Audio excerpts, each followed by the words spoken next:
for was in the turning lane from the off-ramp of Interstate 4 to I-220, US Highway 27. And there's a guy he was not dead at the time. Right away. He had a hole in his head. So obviously we respond immediately, and sure enough, he was not yet deceased at that moment in time. And we started our investigation, and what we determined is Kevin lives in Altamont Springs, and he was westbound on the interstate, and he took the off-ramp in order to go to 27 and almost... Everyone here! He's in here! Very well off. He didn't back down from the bit. So if you get up in his face, he will push back.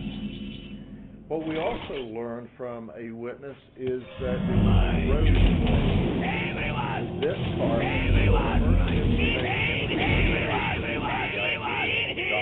dark-colored, small, compact, door vehicle with a luggage rack. This is how great our detectives are. That's the first information and what we released to you. Here's the suspect vehicle. As you can see, it's a small, compact vehicle, but it's 4 doors, and it's not really dark in color. It's silver. Good lit, dark, nice. And it doesn't have a luggage rack. This is how good our detectives are. So we started looking at cameras in the stores on Highway 27.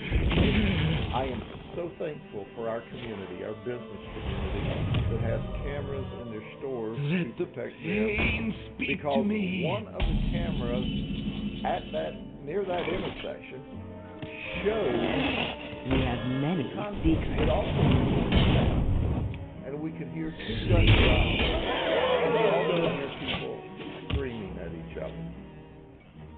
So our detectives are working all of the cameras in all of the stores. Red light cameras. And what we're looking for is a small vehicle nearing where we were able to identify this vehicle during that particular time frame, as well as 3 other vehicles that probably witnessed the event and just drove around it, because there was a conflict in the turning lanes, and the information that our witness gave us certainly did not correspond with where we found the vehicles when we arrived. But our detectives, in their remarkable fashion, pressed on, and we went to Daniel Hamilton's house. Daniel Hamilton lives in Davenport. He's also 58 years old. He's also a truck driver, and he has an LLC that indicates that he may have a small trucking firm. I don't know if he has any employees or he drives for himself. He's also got a criminal history. In the past, he's had 3 felony arrests, 3 misdemeanor arrests, drug charges, fighting charges, robbery charges, contempt, and sure enough, we follow him to 1134 West Wind Drive, and we knock on the door. When we knock on the door, we are talking with him, and he is saying, "No, I was at home the whole time. No, the car's been at home the whole time. No, I don't know what you're talking about." Well, there's one thing you should know, that any time a detective asks you a question, he's already got the answer, or she's already got the answer. In this case, Angel Shireman's our lead detective. So she knows, and after he says, no, I don't know what you're talking about, she shows him his vehicle at that intersection exact time. For Doomhammer. You asked for it. Now, in the meantime, Kevin Berry is pronounced legally deceased. They still have him on a respirator waiting to harvest his organs. We're thankful for the family allowing his life, but he is legally deceased. They have not officially unplugged him yet. So we obtained a search warrant for Daniel Hamilton's house. Now we go into Daniel Hamilton's Happy house. Hallows What Eve. do we find underneath his pillow? A gun that happens to be missing 3 cases. Oh, show them. Now, the chambers. So what do we find in the garbage can? 3 empty chambers. 3 empty cases.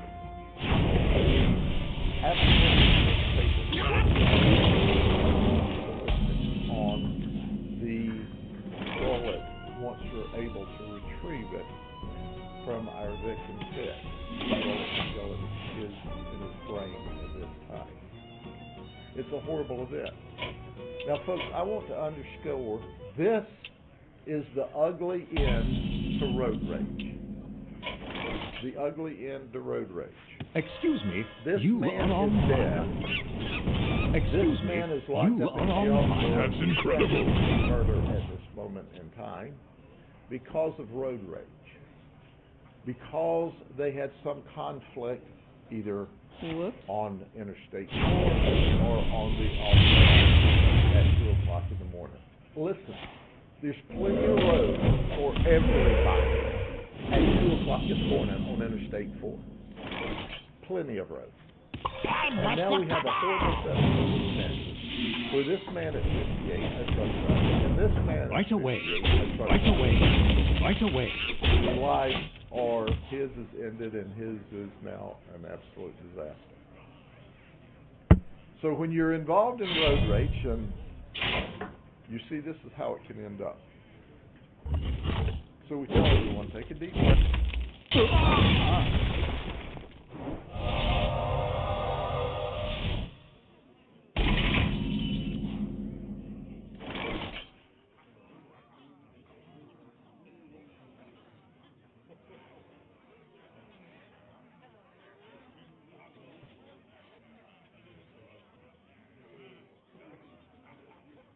So with that, on September the 19th, Excuse me, you are on fire.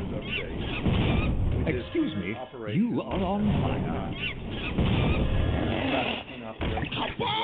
Right away. And you covered that in the media. The other that was the sexual predator operation that resulted in 6 arrests. These 6 people here. I want you to get a good look at these folks because these are thought they were going to come have sex with the children. They came to a strange undercover location thinking that they were going to encounter Right away. That's incredible. Right away. outstanding work of the men and women of law enforcement. They absolutely would have attacked children had it not been an undercover operation. We were joined by our colleagues because no one agency can do this by themselves as successfully as we can working together. The Orange County Sheriff's Office, the Lakeland Police Department, the Hillsborough Sheriff's Office, the Tampa Police Department, the Lake County Sheriff's Office joined us. And as a result, we saw very, very bad people off the street. So I want to introduce you to them. I want you to see what a pedophile looks like. I want you to see what someone looks like and some of the words that they Well. say I'm late. whenever I'm they're late. caught thinking they're going to have sex. Right away. Right away. He's employed by the Discover Aftercare. We have many You see, secrets. this is a program that is on the Orange County School District. To be specific, the Clay Springs Elementary. He worked in that program. He worked children. Now,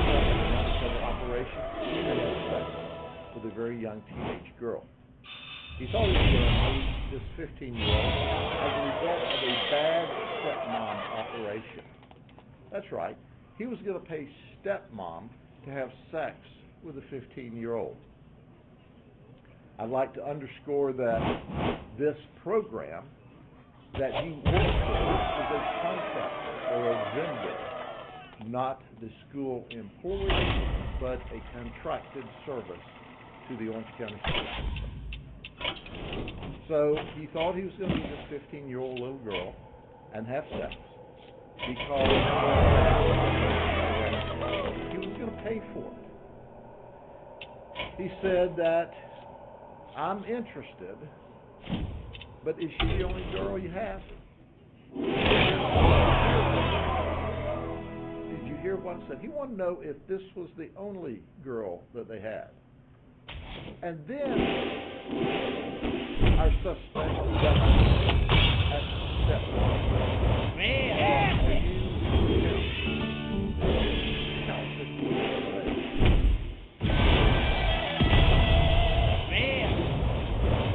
He traveled to this location. He was also charged with human trafficking as well. Oh, he was wearing DARE. For those of you who are not familiar, DARE is a program that's taught to teach children how to be safe and to resist drugs. He's currently in our jail. He said, my life's over.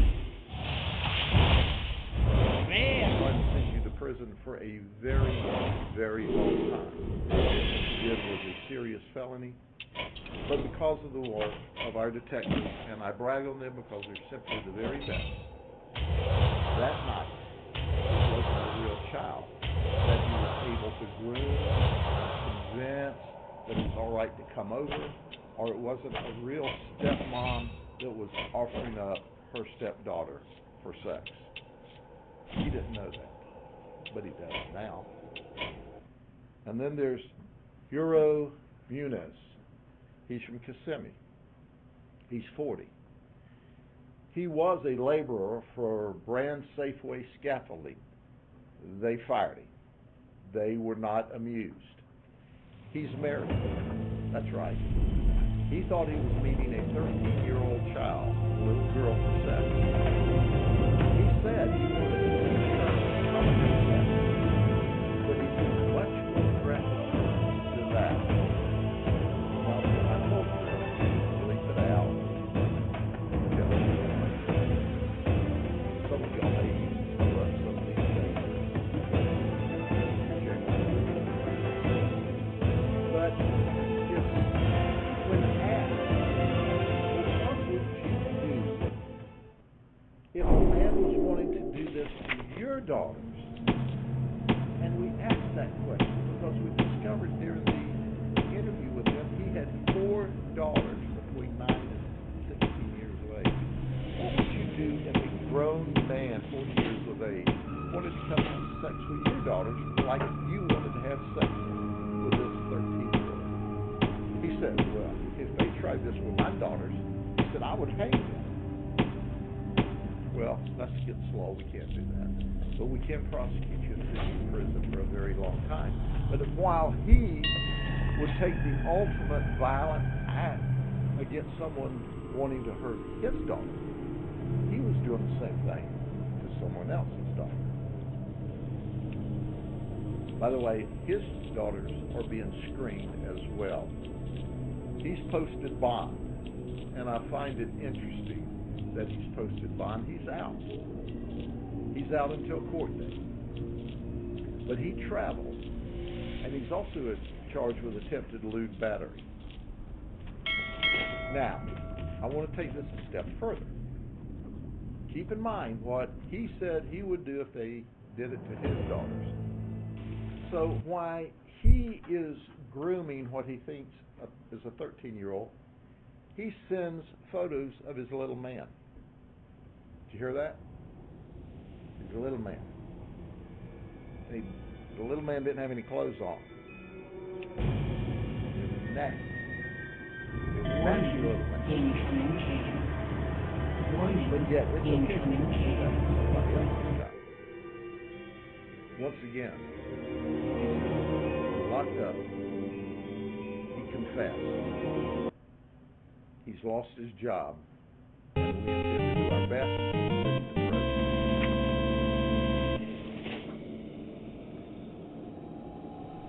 And then there's Trevor Walker.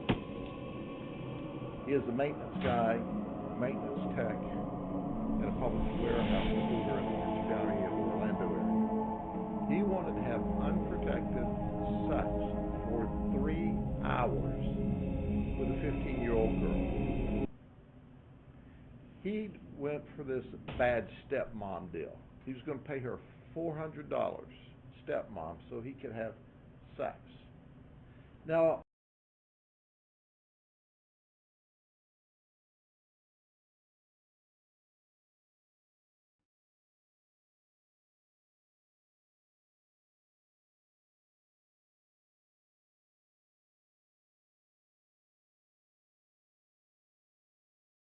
Where have your journeys taken you?